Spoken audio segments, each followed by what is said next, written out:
One of my longtime Facebook friends, Kathy, said something on a post yesterday, and I think it would be a good discussion question. She says, I'm about to say something a tad bit controversial, but it has to be said. I don't think that this post is controversial at all. She says, the amount of men I've met in the past 4 years who have tried to encourage me to drink with them, although I told them I don't drink, is pitiful. I've come to the conclusion that these men are predators and want some drunk, comatose coochie. They don't want a woman who is coherent with her cognitive abilities intact. They need a vulnerable woman who is unable to consent. I do not believe that that is controversial at all. The amount of people, the amount of women who don't know that they've been stilted, that they don't know if they gave consent, that they don't know that coercion is a thing, has happened before, and we need to have this conversation. And alcohol does inhibit a lot of things. It lowers your cognitive abilities. It makes some people pass out. This is not controversial to be said. Jam Chachi says, truth. One guy got mad that my drink of choice after he offered to buy was water. I have a 2 drink max, even at home.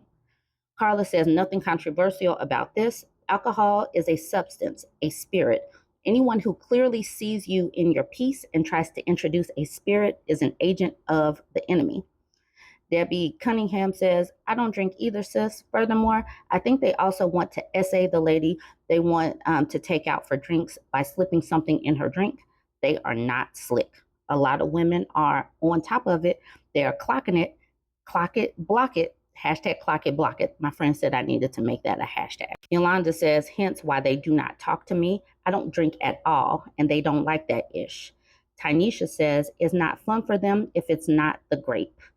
Virgo Jenny says, I hate when Ms. asks that. Do you drink? Nope, I don't. Creep. Patrice says, I have a very high tolerance for alcohol. I'm not proud of it, but it's the Jamaican in me. What can I say? I remember being on a date with a guy who tried to basically get me drunk. And after a while, he looked at me with this look of disappointment and flat out said, these drinks have no effect on you, huh? He was so mad and upset that his plan didn't work out. Shelvia says, went on a date last night. He telling the waiter to give her a hurricane. I said, sweet tea, please. He speaks up again, telling the waiter, give her a hurricane. Me, I don't allow men to order for me. I want sweet tea. Waiter, do you want a hurricane? Him, nah, it's too strong. Shelvia says she leaves. Ain't nobody got time for this. She said, clock it, block it.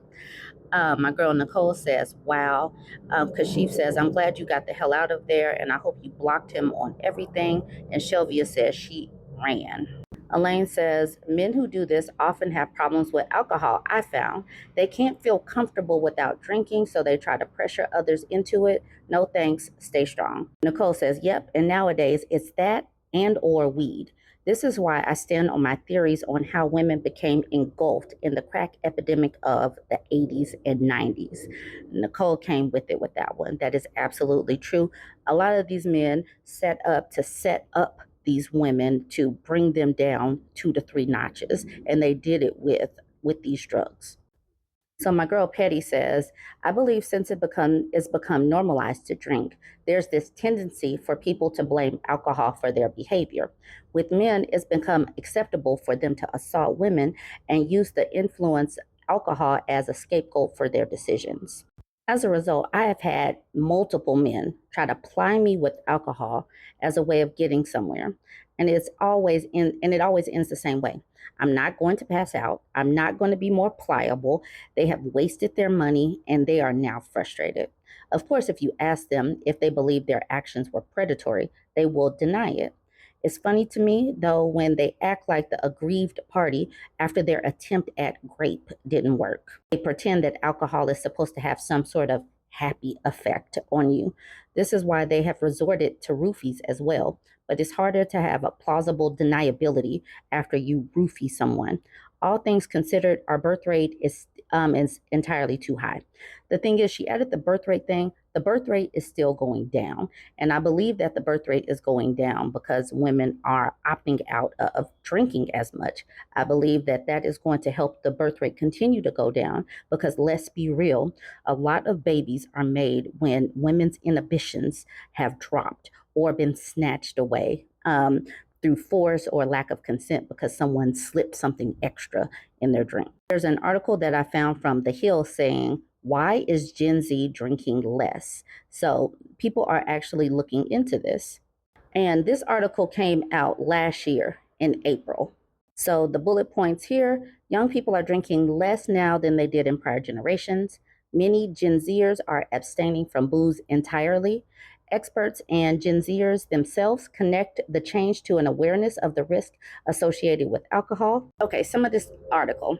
Young people aren't drinking like they used to. Gen Zers are drinking less than young people in the past generations, about 20% less alcohol per capita than millennials did at their age, according to a report from the Berenberg Research. And many are foregoing booze entirely. The share of college age adults abstaining from alcohol has grown from 20 to 28% over the last 2 decades, the University of Michigan study found. The shift away from alcohol stems in part from a heightened awareness of the risks that come with drinking, from poor decision making to addiction to negative health impacts. Young people are actually learning that alcohol is toxic to humans, said Charles Smith, an addiction specialist at the American Addiction Center Recovery First Treatment Center in Hollywood, Florida. Over time, drinking alcohol can lead to the development of numerous health problems like high blood pressure, heart disease, stroke, liver disease, and memory problems, and cause at least 8 different kinds of cancers, according to the CDC. In fact, alcohol has such harmful effects on the human body. The World Health Organization announced earlier this year that there is no level of safe alcohol consumption. Some young people have gained awareness of the risks associated with alcohol through personal experience, or they've watched their friends or family encounter them, or they've lived through it themselves. I really like this part right here where it's talking about poor decision making. And that is the part that I think has really shifted things. That's one of the reasons why I do believe that the birth rate is falling and will continue to fall. As more and more people move away from drinking and women are able to make these decisions with our full capacity of our brains, then, I think that women will make some better decisions where it comes to who they do the do with. But I definitely want to know what your thoughts are on alcohol, drinking, dating, all of this, and how it all is working together. I think that it all goes together with the shift that we're seeing in the world right now. But I want y'all to weigh in. Don't forget to like, comment, and share.